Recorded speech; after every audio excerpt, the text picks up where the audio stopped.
தண்ணி கொதிக்குது. இந்த ராகி மாவை நல்லா கலக்கி இங்கே ஊற்றிடணும் ஃப்ரெண்ட்ஸ். ஊற்றிட்டு கிண்டிகிட்டே இருக்கணும்.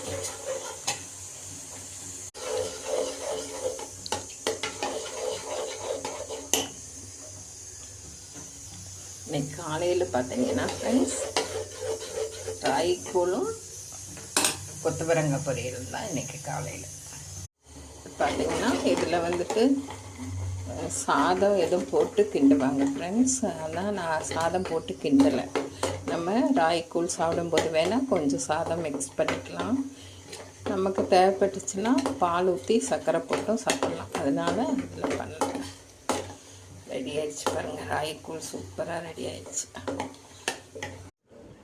பாருங்கள். காலையில் நல்லா ராகிக்கூழ் மோர் ஊற்றி கரைச்சாச்சு.